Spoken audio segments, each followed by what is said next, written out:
Mr. Diesel, what are you doing? You said were in the garbage. Hey, what is that? What have you done? Hey, what is there? A snicker paper and the garbage bag.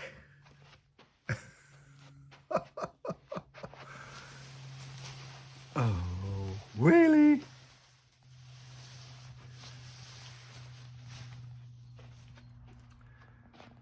Diesel. Hey, wat was dat? Wat ben je allemaal aan het doen?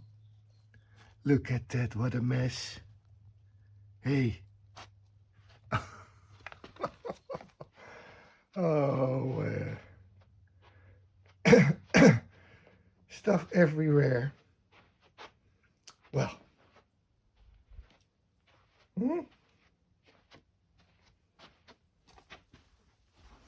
So, and who's going to clean that up? Yeah? Well, I will do it then for you. Okay.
So, we are by Wingfield Church.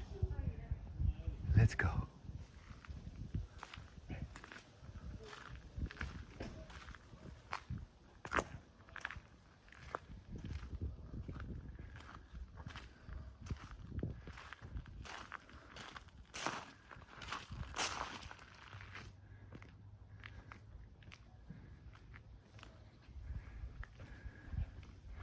And on the left, there's a restaurant.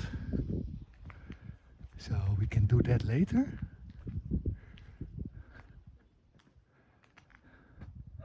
The La Pole Arms.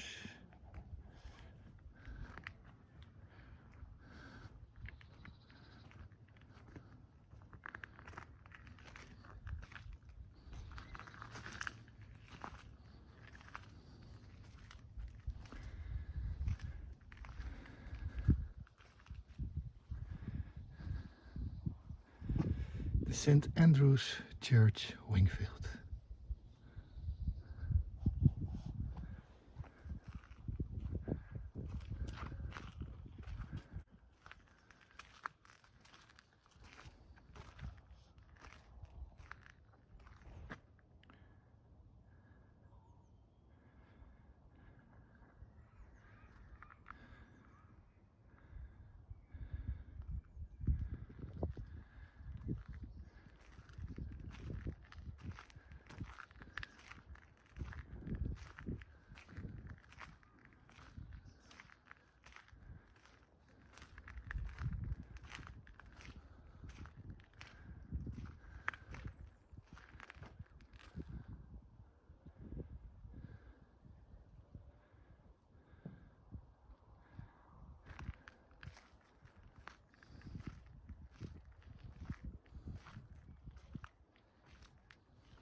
After Selmar and Diesel went to Wingfield Castle, we were all very excited to visit Wingfield Church, which is formerly named St. Andrew's Church and also just a bike ride away.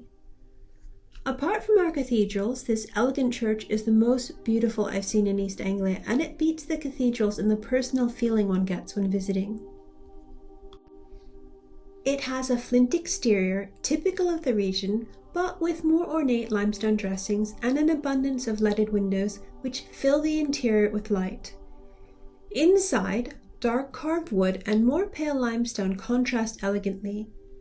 While distinctly regal in its origin and appearance, just like the many charming village churches in East Anglia, it sits quietly in an out-of-the-way village, lost in time. Visitors can imagine themselves transported 600 years into the past, without the burden of throngs of tourists. And while it's far grander than the other village churches we've seen, everything is still on a human scale, so you get this sort of majestic visual appeal with a small church intimate sort of feeling that you just can't get visiting a large cathedral.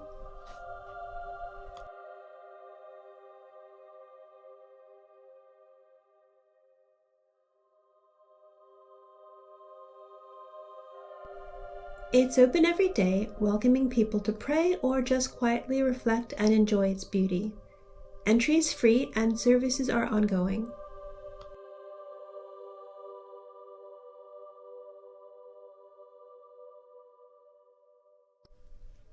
Historically, I think Wingfield Church is kind of a big deal.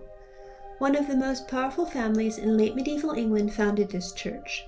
Oddly, there isn't much history to be found about it. And likewise, I found surprisingly few details about the various members of the family themselves who were related to kings of England, some who were actually claimants to the throne.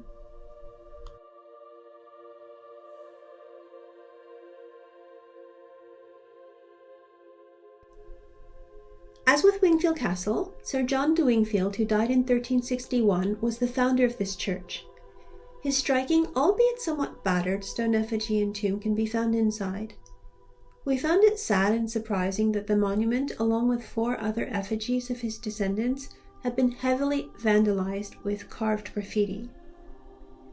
On the other hand, that it's possible to get so close to these monuments without all sorts of artificial and detached modern security equipment is what makes the experience going to a historical place like this so special and authentic.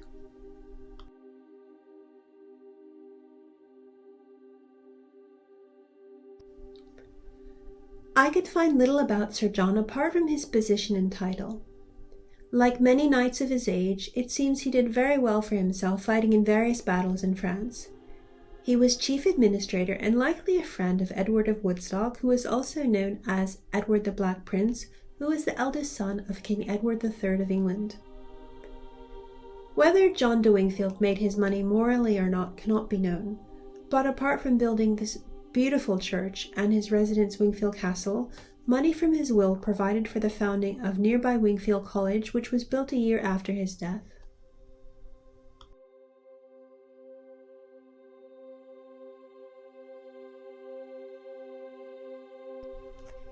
John's only child, Catherine Wingfield, married Michael de la Pole, who later became the first Earl of Suffolk, and thereafter the de la Pole family became the presiding family at Wingfield. Their son, Sir John's grandson, and his wife Catherine are also buried at the church and have beautifully carved effigies there.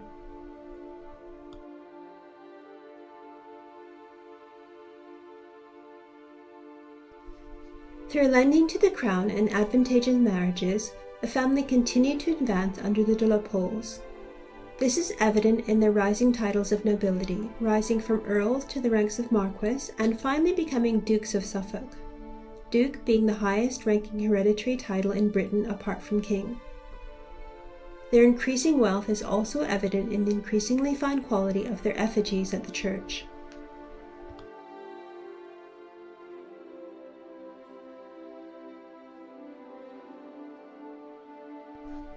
John de la Pole, 2nd Duke of Suffolk, who is also buried at Wingfield Church, was a notable figure in William Shakespeare's Henry VI. Said to have been the most powerful man in England at the time, the 2nd Duke of Suffolk surrendered at Orleans to Joan of Arc in person, and his family paid £20,000 for his release. This was roughly £10 million in today's money, but thought not to be too much of a burden to him.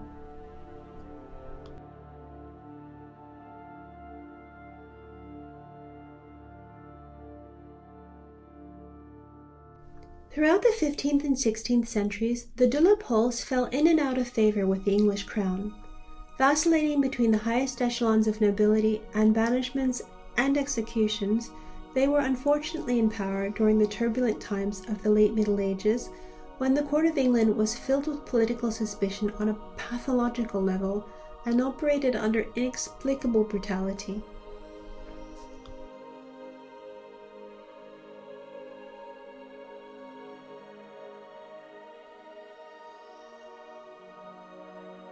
Related by blood to previous kings of England, the de la Poles were important players in the Wars of the Roses, which found the country in dispute over who was the rightful heir to the throne of England.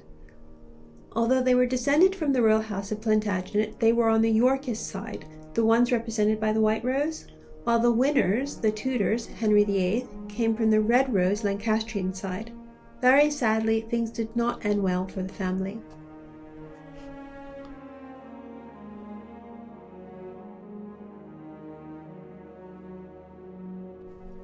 You can find various members of the de la Pole family portrayed in both historic literature and contemporary film.